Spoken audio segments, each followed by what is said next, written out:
Hey everyone, Snider here. How are you? Thanks so much for joining me and welcome to New Music Finds, where I'm talking about all the stuff that I've picked up in the past week. I got a little bit of everything here. I got 16 different things to talk to you about: CDs, vinyl, some very cool things here picked up off of eBay, from Amazon, my local record store. So I get it from all over the place. Gathered up here to talk to you guys about. We'll get into that here in just a bit, but before we do, if you're new to my channel and haven't already hit the subscribe button, please do. Also leave a comment, hit like, all those things help support my channel. I'd greatly appreciate it.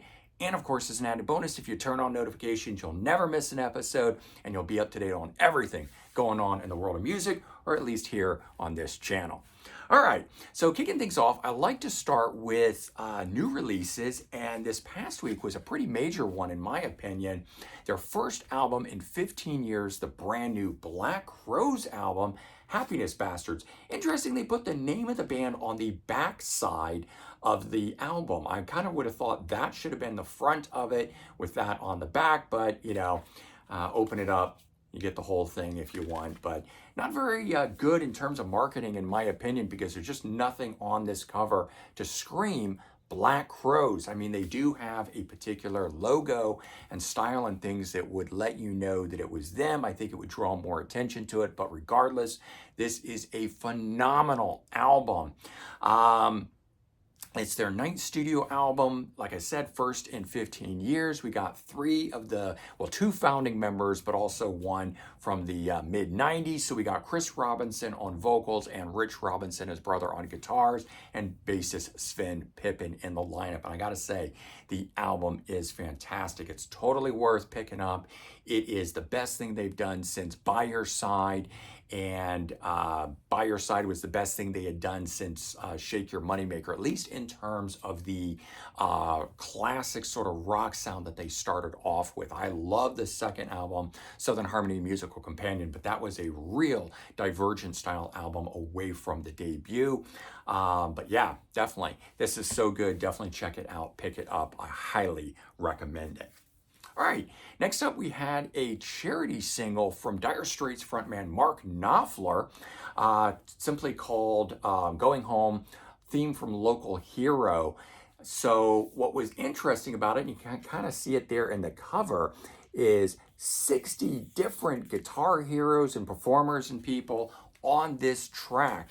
So the song itself is a 1983 song that was done for a movie soundtrack. I believe it was a movie of the same name called Going Home, theme from Local Hero, or the song is Going Home, but Local Hero was the name of it.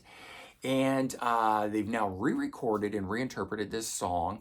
It's an instrumental. It's over 9 minutes long, as I said, featuring 60 guest musicians. We have everyone from Eric Clapton, Peter Frampton, David Gilmour, Tony Iommi, Brian May, Bruce Springsteen, the last known recorded performance by Jeff Beck, Joe Walsh, Slash, Sting, and 50 other guests besides that. And I have to say, you can actually hear the different guys on it. Opening up, you can really hear it's David Gilmour on it. You can hear the part that was Jeff Beck. Rage Against the Machine guitarist Tom Morello comes in, very, very distinctive. So what's cool is the guitar tone and sound from each of these guys was allowed to be what it is. So you can instantly recognize and pick up some of these things. But I gotta say, I wish it was so much longer. The 9-minute song that's on here is phenomenal and totally worth picking up. It's got a great booklet in it too, with a history of the whole thing and everything in it. I mean, lots and lots of stuff. So it's more than just what you might expect something like this to be. Can't even get to all the pages. There's so much in it. But I wouldn't have expected a thick booklet like this going on about the thing the way that this is. But I picked it up off of Amazon for $6.99. So for me, totally worth it to get that 10-minute track in that fashion. But it is available to stream. That's where I started with it. It blew me away, and I decided I had to buy it and add it to the collection. I also picked this up. I wasn't thinking I would, but after doing a What Just Dropped episode, I went and sampled it and surprisingly found myself really enjoying it. I'm talking about the Aristocrats. Their new album called Duck, I think this might be fourth, fifth album, something around that range, don't entirely know. But it's an instrumental. It features Guthrie Govan on guitar, coming from the band Asia. That's where I know him from. We got two other guys in there on bass and drums supporting him. But it's just really good instrumental guitar work. I happen to really like instrumental guitar work, so this falls right in that wheelhouse, and I've been enjoying it since it came out. All right, headed over to my local record store, and I picked up a few things, including a newer release that just came out towards the end, I think, of 2023. And I'm talking about Semisonic, the 90s alternative rock band. Remember them from way back in the song Closing Time? Well, this is their brand new album. And I was not a fan of them back in the day. I mean, I knew that song and it was around, it was ubiquitous, but I didn't pick up that album and I didn't follow them after that. But I checked this out because I think this is a reunion album. They hadn't done anything in a while, got back together around 2020. And then this was the first new full-length album. They did do an EP, I think, in 2020. But I have to say, I checked this out and it really caught my ear. I didn't pick it up at the time, but you'll see from some of the other stuff that I'll show you in a bit that I was kind of in the mood for alternative rock. And so I picked this up and said, hey, I'll just throw this in and let's check it out. And I'm so glad I did. I'm definitely enjoying that.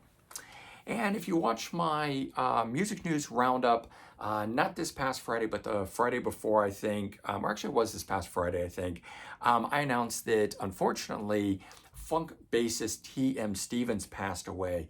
And I found this at my local record stores, the only thing they had. And it's a project that he did in the mid-90s called Out of Control. This is 4 songs. I guess it was a single release. Song Only You. Then there's a remix of that song and 2 unreleased tracks, Flip and Cry Out. What caught my eye is that the project features a number of notable musicians on it, but in particular, Richie Kotzen. So T.M. Stevens plays bass and sings, but Richie Kotzen is on the guitar, and you totally know it's him and hear it. And the sound of this stuff is basically like Winery Dog sounding, funky but rocks. And I'm going to be checking out some more from T.M. Stevens. I knew him from the Steve Vai album that was simply called Vai. I think it was released in 1993. He played bass on there, and didn't know much from him outside of that, but he did play bass for Tina Turner, James Brown, and again, another classic funk artist like that. Certainly sad that he's passed away so young. I think he was only maybe 59 or something. It wasn't that old. I could be wrong. Don't get me. I don't know the full history of him very well, but I don't think he was all that old. Okay. I also picked up D. Snider, Leave a Scar. So 3rd recent soul album. He's got some others floating around out there, but these are the ones that are done with Jamie Jasta. I think he's from Hatebreed, and don't quote me on that because some of the stuff is outside of my wheelhouse. And I picked up the first 2 releases that they recorded together, but I didn't care for it because D. Snider wasn't writing or co-writing, and it didn't sound like his style of music. It was much too heavy, so it didn't have that Twisted Sister feel. That's what I always enjoyed about D. Snider. But then, kind of strangely, I was thumbing through things, and I don't know, I saw this album pop up at the bottom, meaning streaming-wise, and I decided, hey, let me just see what that is. I never did give that one a listen, and it caught my ear. It was the perfect thing. So I came home, pulled out the first 2 albums, really enjoyed those, so decided to head down to my local record store and pick this up because I had seen it in the bins. I love when that happens, when something that I had seen, and then I go back and it's still there. And last week I had shown you guys Zentrix, the reunion album that I picked up from Sound Exchange when I was there. And I enjoyed that album so much I decided to pick up their latest called 7 Words. So I've now got all of the Zentrix albums, their first 3 plus the 2 reunion era albums. Some really good British thrash metal. I compare it to Testament style music. If you like that, check out Zentrix. You'll probably be really impressed. But I have to say, I think I definitely like the newer stuff more than I like the original stuff. The first three albums are good, but it didn't really jump out at me. And when I saw that they had reunited, I didn't give it much thought because I wasn't totally blown away by their original stuff. And I came to it after the fact. It wasn't stuff I grew up on. But this new stuff, man, I'm really, really enjoying. So if you need some new thrash, check out Zentrix. All right, now I mentioned that I'd gotten on sort of an alternative rock kick, and that had everything to do with Foo Fighters related stuff. I just got in the mood for it. I'd pulled out a best of this past week, and I only ever had the first two albums. Well, I take that back. I had, I think it's called Wasting Light. But other than that, I didn't have anything else. And so I picked up this album, Nothing Left to Lose, and fell in love with it. Anthony from Sound Exchange recommended this one, One by One, and turned out I really enjoyed this. The opening track on here, All My Life, was the opening song on the best of, so I knew that I was going to enjoy it and decided to go ahead and pick that up. But then I also picked up their latest album, which not really sure why it is all white the way that it is, but Here We Are is the title of it, and everything's just kind of white on white. You can barely see the title. You can barely see the song listings. You open up a booklet inside. I can't read the lyrics for the same reason. So I don't know, we're supposed to call it their white album, but I gotta say, I'm really enjoying this too. So I added 3 Foo Fighters albums to the collection. And then because I was looking around in the vinyl section and stuff, I saw this, Dream Widow. And if you know the movie that the Foo Fighters made, or Dave Grohl made, called Studio 666, it's about a metal band, Dream Widow, that had been in there and made an album, and the singer went insane and killed everyone. So they had to make the music to appear in the film to do that, and the Foo Fighters recorded that. And then for Record Store Day, they released the album itself, or sort of replica of it, but it's Foo Fighters. It's just heavy metal style. And so I decided I had to get that and add that to the collection, and found out, of course, it wasn't available on CD. It was a Record Store Day only release, so it just made it all that much more something that I was interested in. Off of eBay, I decided to pick up another Record Store Day release, a 3-inch record of The Doors, Love Her Madly. So added that. Fortunately, it was not the $24.99 that the price tag says on it. So I was appreciative of that at least. But I got that. I just, decided I needed another format. You guys saw that I had the 3-inch CD singles in the last couple videos from different bands. And I thought, I really need to get a 3-inch vinyl into the collection. And what better band to do that from than The Doors? All right, and staying on that alternative rock kick, I picked up a number of Lenny Kravitz things. I'm trying to think. So I have the album Strut. And I actually, back in the day, had Are You Gonna Go My Way, Circus, 5, and I never had anything else after that. And I think somewhere along the way, I must have sold those off, got rid of them. This is back, in the 90s, when wasn't the music collector that I am today in terms of keeping everything, because you never know when you're gonna get back into it and really want it. So I picked up a greatest hits, and I just loved everything I heard on here. And so from that, I went out and I picked up Time for a Love Revolution. I picked up Baptism, and I picked up the 6th album, Lenny, all of which are absolutely fantastic. And then incidentally, I re-picked up those albums that I had sold off. I picked up used copies of them and threw them back in the collection, sort of like they were never gone.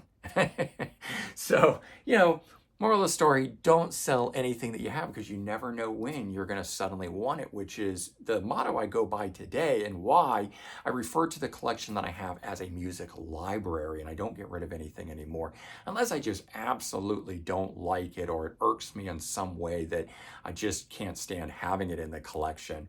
For the most part, though, I just keep everything and file it away in different ways. And, Lenny Kravitz, that would have been the thing. I would have gone and pulled all those albums out I just pulled out because he was supposed to have a new album drop on March 15th, and then it got pushed back to the 24th, or so May 24th. So unfortunately, we got to wait a couple months now. But I was gearing up for it, and I pulled Strut out and fell in love with it, picked up the greatest hits, loved that. And then when it didn't come out, when I was at the local record store on Saturday, I said, you know what? I got to fill in the gaps then in my Lenny Kravitz collection, because now I'm really anticipating that brand new album, and the lead single off of it sounds so cool. I'm so stoked for what the rest of the album could be. So yeah, I filled in my collection in between having some Lenny Kravitz, some Foo Fighters and stuff.